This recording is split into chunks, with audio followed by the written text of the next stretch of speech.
what on earth is integral psychotherapy? First, is it Jeff? Yeah, Jeff's going to explain it. I'm going to explain it all to you. So a couple things.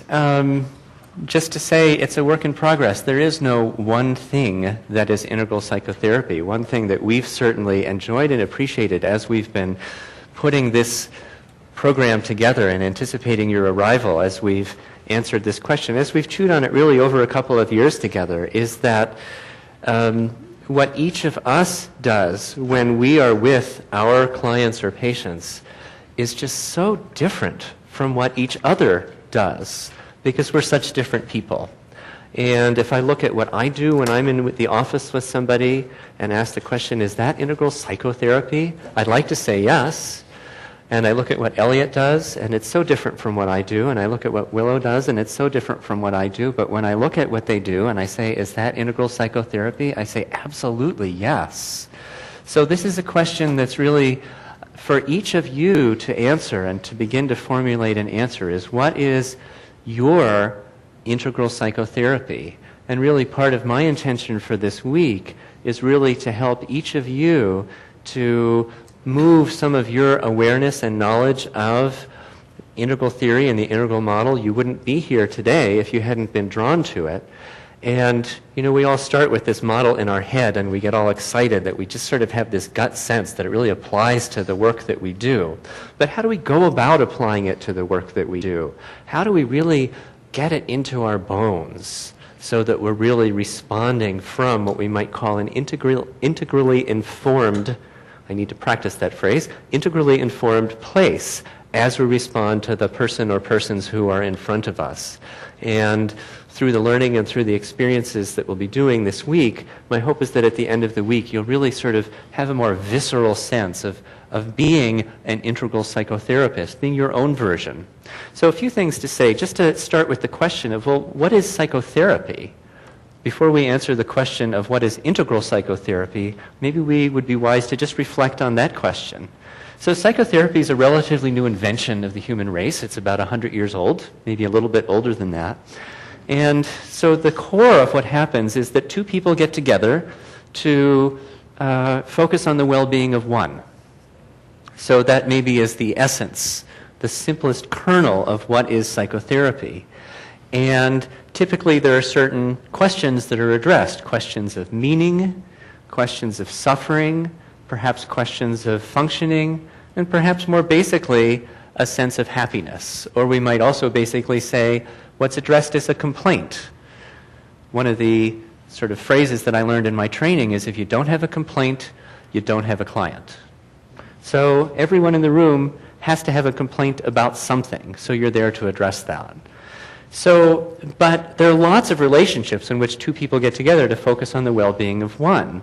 If you have a coach, if you have a friend, if you have a pastor of some sort, a spiritual teacher. So what distinguishes the psychotherapist? Well, there are a few things. Supposedly we have some training.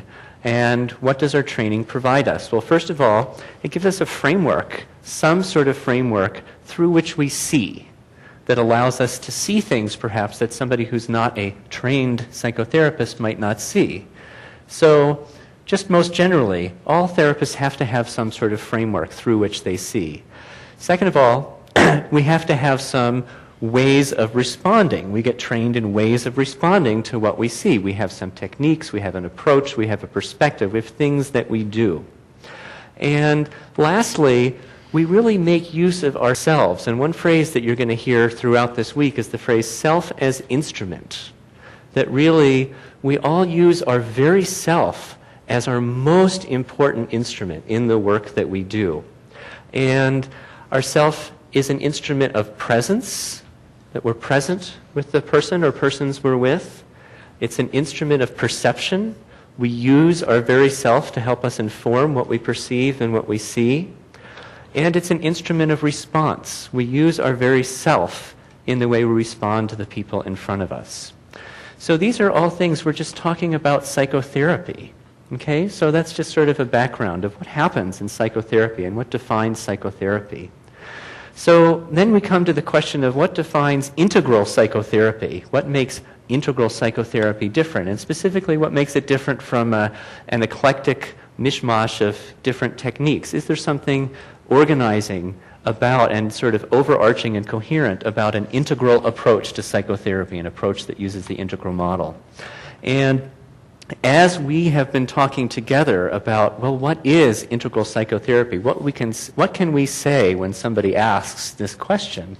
Several things we can say. One is, again, just to start, psychotherapy, I like to think of it as sort of an improvisational dance or improvisational jazz. There's a communication between two people, and you're improvising from moment to moment, and you'll do a riff, and your client will do a riff, and then you're back again. But in order to do improvisational jazz, you have to know something. You have to know some theory. You have to know your scales. You have to know your time signatures. You have to know your chord progressions. And if you don't know those, you're not going to do very well in improvisational jazz. So, and also, certainly we think about the spectrum of development, including spiritual aspects of development. So, and you'll hear phrases like the three eyes, the eye of body and the eye of mind and the eye of spirit, or the eye of contemplation. And so certainly something that we do as integral psychotherapists is we use all of those eyes. We use our eye of body to look at people. We use our eye of mind to think about what's going on. And we use our eye of spirit, eye of contemplation, to be a presence with the people we're seeing. And we look at them similarly on all of those levels. We look at the body language of the person we're with. We look at what's going on in their mind, and we behold them as a manifestation of spirit. Not only do we show up as a manifestation of spirit, but we also behold the person in front of us as a manifestation of spirit that every human being is. So this is maybe a piece of integral psychotherapy that's not a part of a lot of models that you might work with. There's theory that we work with. There's a particular praxis or practice that we do in terms of our psychotherapeutic practice. And then there's our own, what we might call, you'll hear this phrase, integral life practice, that the practice that we do to work with ourselves, to sort of cultivate our own capacity to be an instrument that responds to the people around us. All of these really are sort of the key pieces that define, in our minds, integral psychotherapy. In terms of the ladder of development, if you will, distinguishing among the ladder, the climber, and the view. Not only is there a ladder of development that you see, for instance, in spiral dynamics, but there's a person who's climbing the ladder, and there are different views from different levels of the ladder. And if we look at that person who's climbing the ladder, there are different parts of that self, that person's very self, the self-system, if you will. There are parts with which we're very identified. There are parts with which we're not so identified, that we see as things about which we have a greater capacity to observe. Other parts of ourselves that we don't have such a good capacity to observe.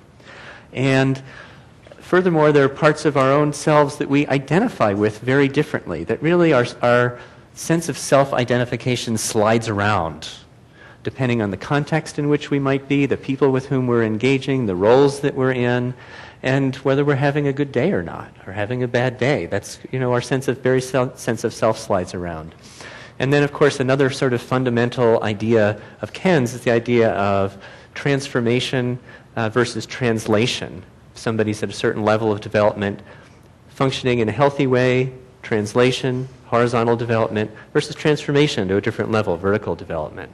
So Elliot's going to expand on that a little bit. You're probably all familiar with the integral mantra of quadrants, levels, lines, states, and types. So Willow's going to take a few minutes to talk about those. And then the last part in terms of our practice, what we do with components that really address not just spirit, but our mind and our body as well. And Bert's going to say a few words about that at the end.